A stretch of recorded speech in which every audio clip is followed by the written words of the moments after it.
All right, so Jalen Hurts now a member of the Philadelphia Eagles via round 2. That was a surprise. We had heard some rumbling about teams that were maybe thinking about Jalen Hurts and maybe trying to make Hurts a Taysom Hill type of a weapon, a guy who would be on the field in different capacities. For the Philadelphia Eagles, that may happen, and their quarterbacks coach has said in the past he'd like to have plays with 2 quarterbacks on the field at the same time. But I think primarily this is about the idea that they understand Carson Wentz is not that he's fragile per se. He's a big rough and tumble guy who doesn't shy away from contact. So from time to time, he's going to get hurt. So they need to have Jalen Hurts for when Carson Wentz gets hurt, period. Well, yeah. I mean, I think it's more than that, too. I don't think it's just about the quarterback situation. I think they look at it and go, this guy's got potential, but this guy's a project at quarterback, Mike. You know, he's a below-average NFL thrower. He's a below-average NFL decision maker. You know, when you watch him on film, he doesn't want to throw. It's look at the first guy, and if he's not wide open, he wants to run. So there's going to be some developmental time as far as getting Jalen Hurts ready at the quarterback position. Like, you know, again, I know we talked about this a little earlier in the show.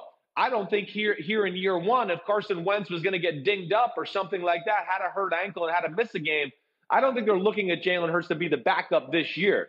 Maybe year 2, 3, and so on. But I think early on, you know, the point you make about Taysom Hill and having an athlete, you know, that can do a lot of different things. This is a guy that could be a little H-back, slot receiver, line him up in the backfield. You give him a toss sweep. Oh, the next time we give him the toss sweep and he might throw the football, you're going to be able to do some creative things because he does have a vast skill set. You know, this guy's a leader.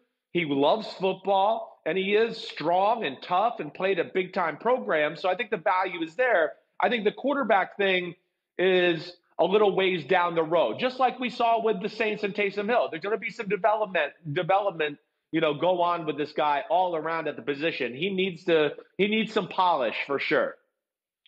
We talked on Friday that the decision to take Jalen Reagor in the first round of the draft was driven by Howie Roseman's belief that Reagor's skill set fits Carson Wentz's skill set. So they went into round 1 presumably targeting Reagor. I wonder, Chris, how much they targeted Jalen Hurts, because we know how this happens. It can either happen just kind of out of the blue where a guy slides down the board. Brian Gutekunst, the Packers GM, told Peter King that kind of is what happened with Jordan Love once he made it past a certain point. I just wonder how much the Eagles intended going into the draft. Now, after the fact, they're going to say this is the guy we wanted all along. But I wonder how much that was part of the plan before Thursday and how much of it was kind of something that they hatched on the fly.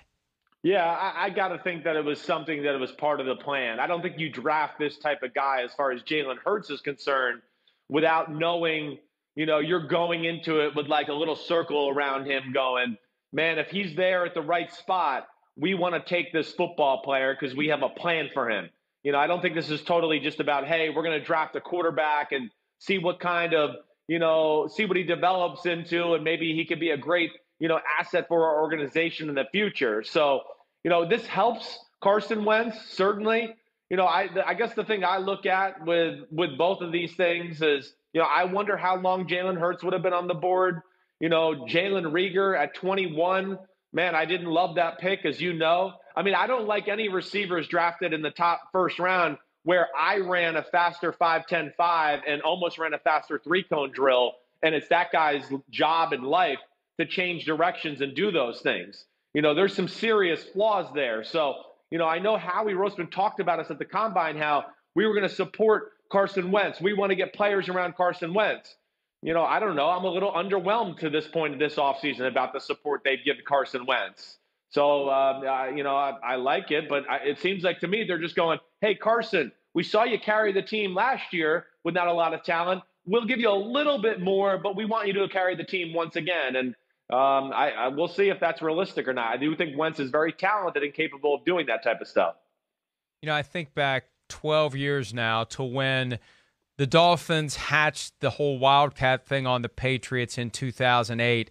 And then in 2009, when Michael Vick was available to rejoin the NFL, it was the Eagles, and Howie Roseman was working for the Eagles at the time, that added Vick to the roster that was led by Donovan McNabb. Now, that time around, they were thinking Vic could be the successor to McNabb because McNabb's career was pulling into the station, even though he didn't realize it. But I remember this during the preseason game, the gesture from McNabb when they had Vic out there. I just wonder how much they're going to have Hurts out there with Wentz. Will they put Hurts on the field instead of Wentz? Will they put Hurts under center and move Wentz out to receiver like the old second quarterback wildcat formula used to be? Will we see Hurts in these different things, or will it just be intended to create chaos? And you know what? You go into a 2-minute offense, and maybe one snap, Hurts is under center. The next snap, Wentz is under center, and you really screw up a defense. I just think there's a lot of strategizing that has gone into this for the Eagles. Whether or not it works, we'll see. Yeah, but sure. I think they have a much, much bigger plan than Hurts standing on the sideline holding a clipboard.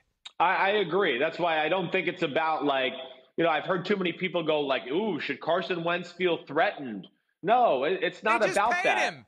Exactly. That's what I wanted last year. On social media. I just wanted to be like, they didn't just pay him $100 million to go, hey, we're going to replace you the next year with a quarterback that's famous for running and not really throwing the football. In fact, had to leave his first school because he wasn't good at throwing and had to go to another one. So, no, you're right, Mike. There's a plan here. And this is the school of Andy Reid. And Andy Reid is brilliant and always known how to be creative and do different things on the offensive side of the ball. And I think Jalen Hurts is going to be somebody that, like you said, is going to be a weapon for them, that they're going to find ways, Philly, or Dilly, or whatever the hell you want to call it. They're going to find ways to get him on the field to do things for that offense.